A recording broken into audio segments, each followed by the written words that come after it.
فأنا ناصح لإخواني بالصدع بالحق، تبيض وجوههم. السكوت في مسألة الحزبية يضرها، فاصدع بما تؤمر وأعرض عن المشركين.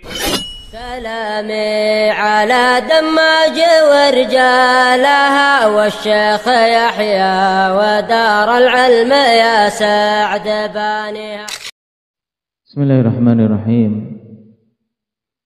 الحمد لله حمدا كثيرا طيبا مباركا فيه كما يحب ربنا ويرضاه. أشهد أن لا إله إلا الله وحده لا شريك له، وأشهد أن محمدا عبده ورسوله صلى الله عليه وعلى آله وأصحابه ومن تبعهم بإحسان إلى يوم الدين. أما بعد، اقرأوا باب التحذير من الشرك.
اليهود والنصارى اتخذوا قبور أنبيائهم مساجدا.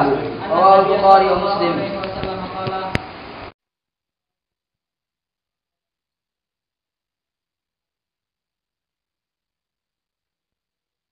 Nah, barakallahu fiik.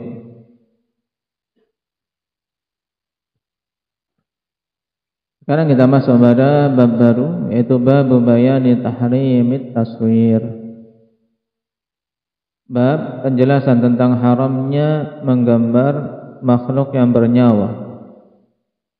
At-taswir al-lil ahdi dzihni, yang dimaksud adalah taswir dawatil arwah,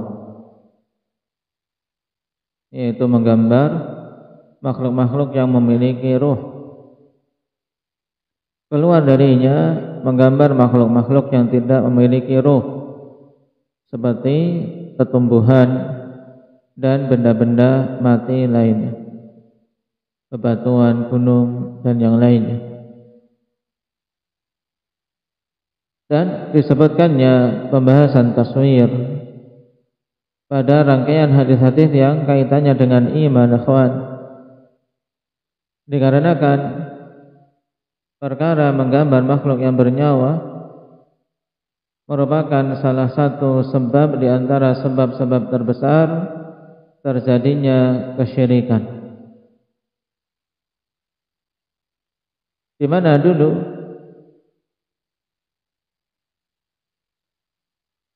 orang-orang saleh ketika mereka meninggal, maka dibuatlah gambar-gambar mereka atau patung-patung mereka. Nah, dengan alasan untuk mengenang, dengan alasan agar ketika mengingat wajah mereka atau melihat wajah mereka jadi tersemangati dalam berbuat kebaikan. Banyak alasan-alasan seperti ini. Nah, dan ini di generasi awalnya yang membuat gambarnya pertama kali niatannya itu hanya untuk mengenang. Tapi ketika generasi berganti generasi dan ilmu semakin melemah, akhirnya gambar-gambar tadi diibadahi.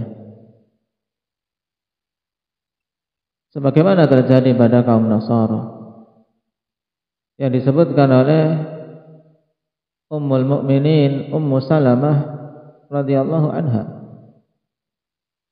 di mana beliau mendapati gereja-gereja di Habasyah Padanya penuh dengan gambar-gambar makhluk bernyawa.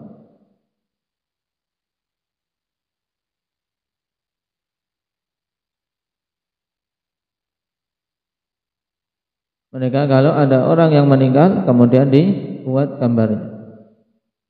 Kemudian lambat laun gambar-gambar tersebut diibadahi wal iyadu billah.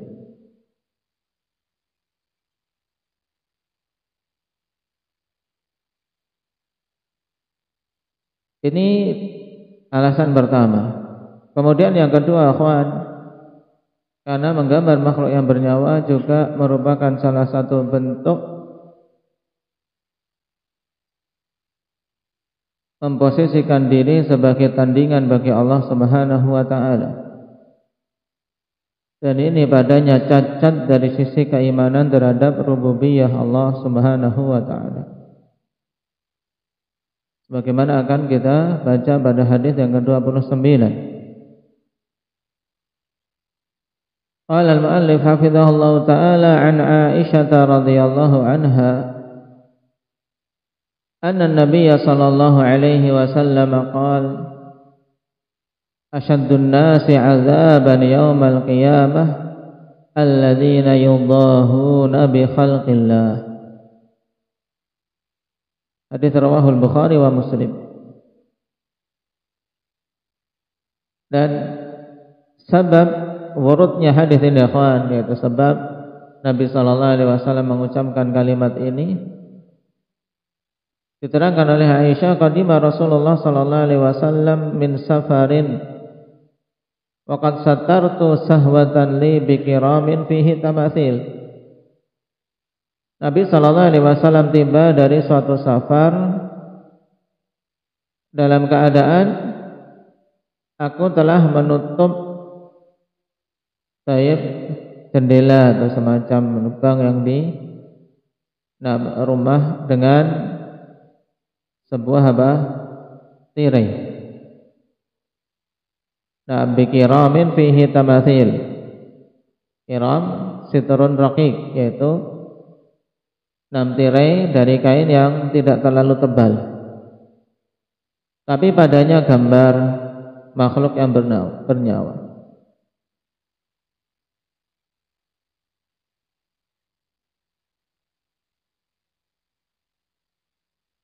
Di bagian teras diberi tirai oleh Ummul Mukminin Aisyah, karena as-sahwah kas-suffah takunu baina yadayil bait, seperti suffah, seperti semacam teras yang ada di depan rumah. Intinya sesuatu seperti pintu yang terbuka kemudian diberi tirai agar tertutup. Maka ketika Nabi sallallahu alaihi wasallam melihatnya, falamma ra'ahu Rasulullah sallallahu alaihi wasallam hatakahu wa talawwana wajhah.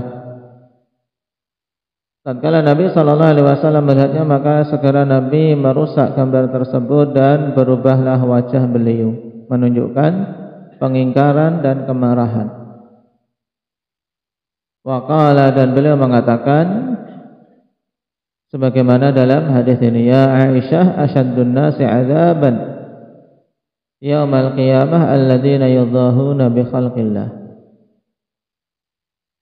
Sungguhnya orang yang paling keras azabnya di sisi Allah Subhanahu wa taala, asyaddun nasi 'adzaban 'indallah, orang yang paling keras azabnya di sisi Allah Subhanahu wa taala yaumal qiyamah, pada hari kiamat. Siapa itu? Alladzina yudahuna bi khalqillah, adalah orang-orang yang menandingi ciptaan Allah Subhanahu wa taala. Jadi dia memposisikan diri ketika itu sebagai tandingan bagi Allah Subhanahu wa taala dalam penciptaan. Padahal sifat mencipta adalah apa? Di antara sifat-sifat rububiyah Allah Subhanahu wa taala. Nah, dan dialah pencipta yang hakiki. Di sini Rasulullah sallallahu alaihi wasallam memberikan contoh kepada kita bagaimana mengingkari kemungkaran yang ada di rumah dan bagaimana mengingkari adanya suatu gambar makhluk yang bernyawa, yaitu dengan merusaknya. Dan hadis-hadis akhwan tentang haramnya gambar makhluk yang bernyawa serta kuatnya ancaman dalam masalah tersebut banyak.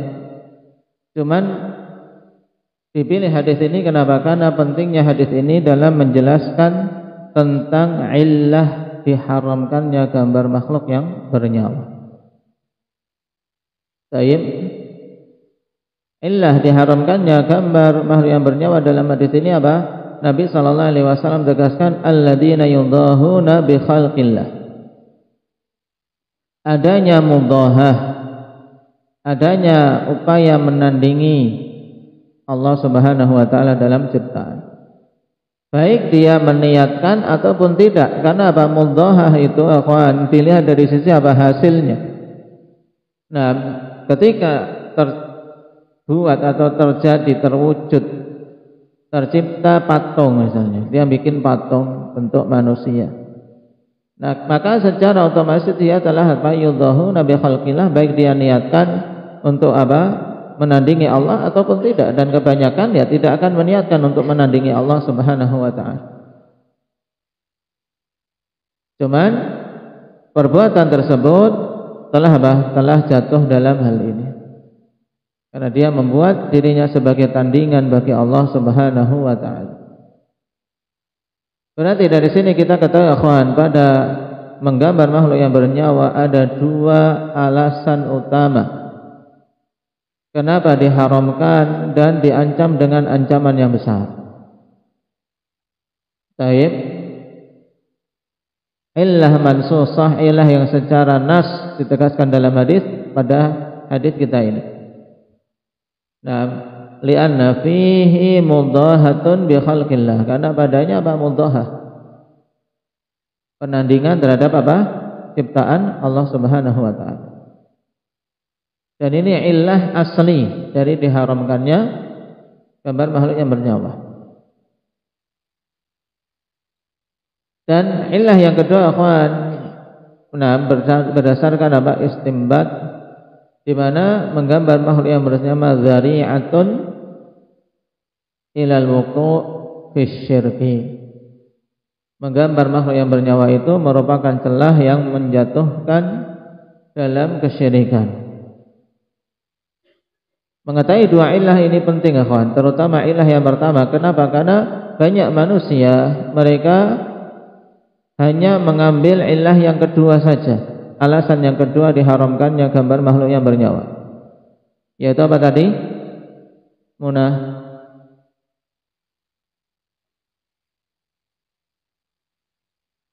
Karena apa? Menggambar makhluk yang bernyawa itu sebagai apa? Sebagai celah yang bisa mengantarkan dalam kesyirikan. Taib. Makanya kemudian mereka membuat kaidah akhwan, ma hurrima saddan lidzari'ah. Naam.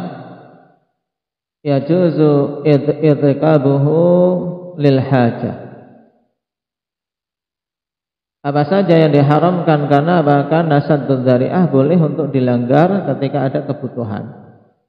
Nah, ini asal muasal muncul kemudian apa? Bermudah-mudahan dalam masalah gambar makhluk yang bernyawa. Kenapa?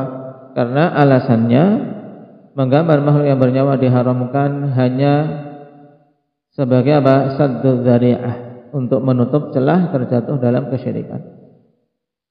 Kemudian pakai kaidah yang diharamkan dengan dasar menutup celah keharaman, maka dia apa? Bisa dilanggar, dibolehkan ketika ada kebutuhan. Baik. Dan ini alasan yang tidak benar akhwan. Kenapa? Karena saddud dzari'ah baru satu illah saja dari diharamkannya menggambar makhluk yang bernyawa. Di sana ada illah yang lebih pokok, yaitu apa tadi? Indak ya Khadir. Karena apa? Padanya bentuk menandingi Allah Subhanahu wa taala dalam penciptaan. Pegang rata-rata hal ini akhwan, penting. ketika nanti membahas tentang mereka-mereka yang membolehkan dirinya masuk di dalam TV, membolehkan dirinya untuk disyuting, muncul gambarnya dengan alasan tadi. Dan bahkan lebih dari itu, kemudian akhirnya bermudah-mudahan dalam memfoto, menggambar makhluk yang bernyawa dengan alat-alat kamera, walaupun tanpa ada kebutuhan yang jelas, hanya sekedar untuk kenangan, hanya sekedar untuk senang-senang, dengan alasan ini kan butuh. Nah ini akhirnya banyak sekali bermudah-mudahan, padahal ancamannya sangat keras. Sebagaimana dalam hadis ini, asyaddun nasi 'adzaban indallah yaumal qiyamah alladzina yudahuna bi khalqillah.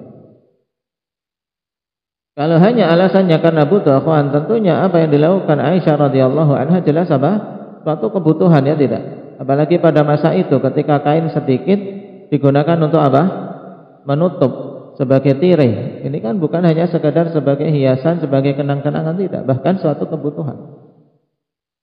Tapi bersama dengan itu Nabi sallallahu alaihi wasallam katakan dengan perkataan yang sangat keras ini, orang yang paling keras azabnya di sisi Allah pada hari kiamat adalah orang-orang yang menandingi Allah dalam penciptaan. Baik. Kemudian dari hadis ini menunjukkan bahwasanya azab di neraka, ikhwan, ada syadid, ada asyad. Azab yang keras dan juga ada azab yang lebih keras dan ada yang paling keras. Dan di antara yang masuk deretan yang paling keras azabnya yang menggambar makhluk yang bernyawa, wal'iyadu billah.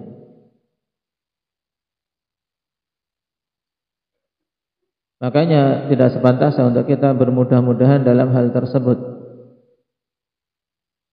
Selayaknya seorang muslim maupun muslimah berhati-hati agar dirinya jangan sampai terjatuh dalam hal ini. Dan Rasulullah sallallahu alaihi wasallam katakan ini kepada Aisyah, dalam keadaan Aisyah bukan yang menggambar. Jelas Aisyah bukan yang menggambar makhluk yang bernyawa tersebut, tapi beliau hanya sekedar menggunakan sesuatu yang bergambar.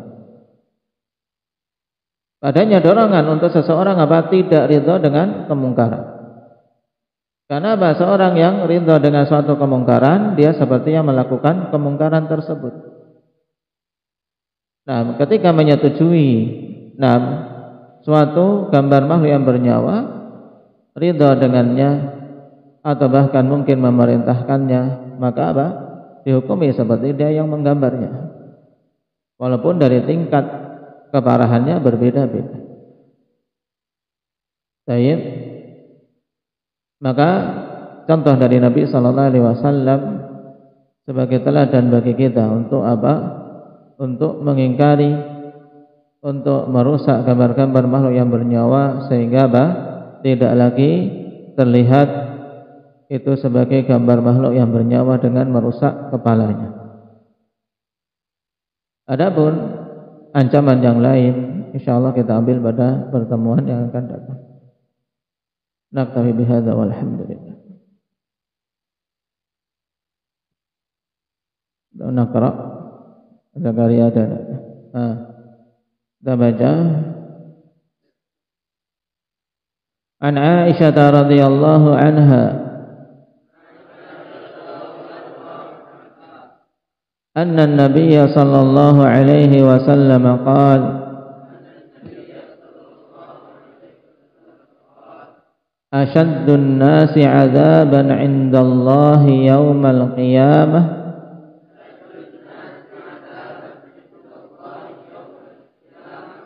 alladzina yudahuna bi khalqillah ashaddun nasi 'adzaban 'inda Allah yaumal qiyamah